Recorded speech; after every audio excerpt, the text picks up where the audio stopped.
Okay, YouTubers, this is the Angry Prepper. So today's video, we're going to talk about the destruction of America. And the reason why we're doing this video, or I'm doing this video, is because, guys, if you're not paying attention to what's going on, then you obviously live under a rock or you don't give a fuck. It's one of the two. We are watching, guys, the food system here in the United States be destroyed. Whether that's by nature or on purpose, nonetheless, guys, something's happening to our food supply. We have a water shortage and droughts all over this country, though that's not man-made per se, or in some cases it is, but in other cases it's through nature. We are seeing some water supplies being actively contaminated as well. We're letting politicians destroy society. They're destroying society through way of changing laws to benefit criminals and not the American citizen. We are watching them berate cops so that they no longer want to do their jobs, so that, again, crime skyrockets. They are restricting and trying to strip the Second Amendment. As Kathy Hochul said, how come we don't have more restrictions on the Second Amendment?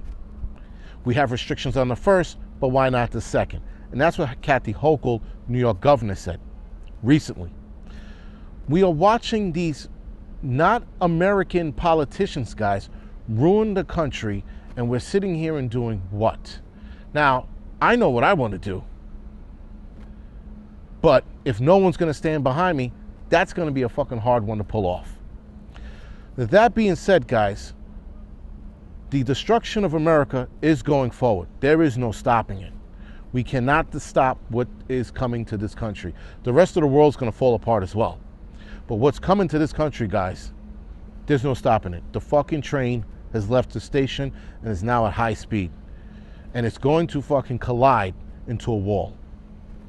We have an economic issue that's rearing its ugly head, and it's undoubtedly going to destroy the world, if you will. If it does tank, going to take America along with it. We have people fighting with one another every day because we have a president who is hell-bent on being divisive. He wants to divide this nation. So does the Vice President Kamala Harris. We have people like AOC and other politicians that don't want to bring people together, but instead they want to incite violence. They want to incite meanness. They want us to go out there and attack one another while they sit safely at home with armed guards. We have homeless people running amok in the city. We have crime running amok in the city. And we have politicians like Eric Adams going to the Fashion Week or whatever the hell he was this weekend. He's more concerned about rubbing elbows with the rich, famous, and celebrities and not fixing his city. And yet, we're letting this happen. So instead of being in City Hall every day, making life hard for him, between the time he leaves Gracie Mansion and gets to we should be making his life a living hell. A living hell, guys. And if that means escalating the matter, then we fucking escalate it.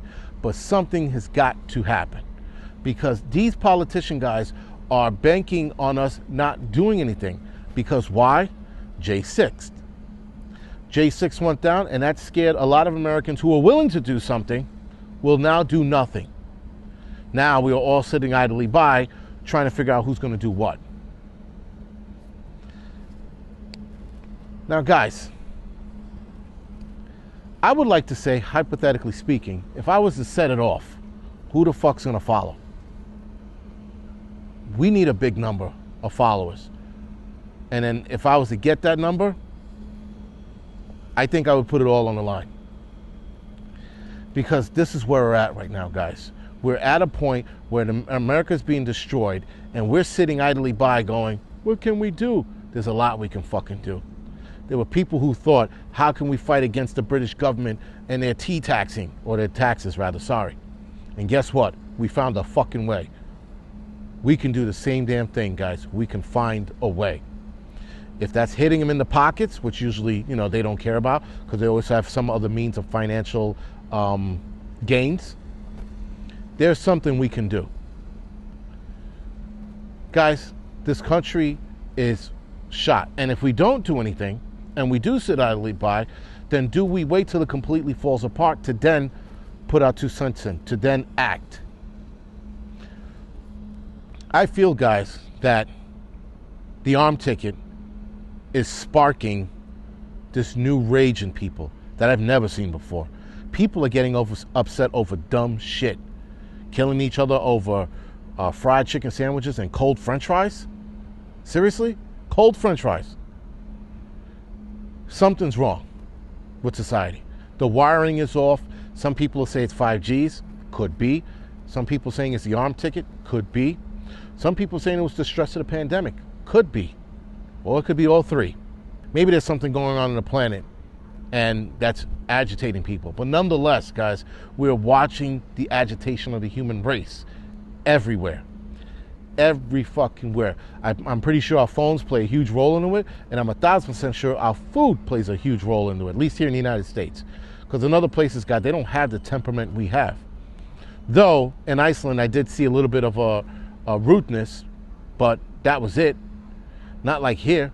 People are walking in the streets and punching people cold in the face for no reason at all.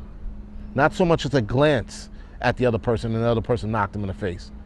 We're watching violence, guys, on kids. That makes zero sense. A guy that live streamed the killing of his kids to his kid's mother on Instagram or Facebook, I forgot which one it was. He live streamed him killing his kids so that the mother can see her kids die. Obviously, yes, social media does play a role into it as well, but still, something is off. And that is the destruction of this country, and I think they're banking on it. Now, if we're not going to set it off, are we going to build a community and stay close-knit to one another? Because if we don't stay close, guys, I will all but fucking put my retirement check that things are going to get so fucking bad, we are going to need one another to fight off whatever the hell it is. Because we're not going to be able to take on what's coming on our own. We're going to have to band together, unfortunately. If that meant I had to band with fucking preppers or people I don't like, but as long as we had the same alignment of making it through this and prospering through whatever's going to happen, then so be it. But nonetheless, guys, what's coming this way is going to be a total destruction of this country. The problem is, not the problem, the thing is, it's not going to be as fast as one would think. It is not going to be, it's the freight train at full speed, but it's the freight train that's on the longest track of its life. And it's moving at full speed, but seems like it's taking forever to get here. So, being that we have this forever moment coming, we need to prepare beyond prepare, and we need to get psychologically prepared. A lot of us have the food, the water, the ammo, the guns. We have all that shit. But we need to be psychologically prepared for what comes next. Because what comes next, guys, is, I promise you, going to be nothing short of a nightmare. And though it might be over a span of 20 years, 30 years, nonetheless, it's going to be a nightmare. Because I do not like what I am seeing. I'm watching crime in unusual fashions. Murders happen in unusual fashions. Something is up. And we have to be ready for it. But what we should be doing first is getting these politicians out of the office. Other than that, guys, this is The Angry Prepper. Thank you for watching.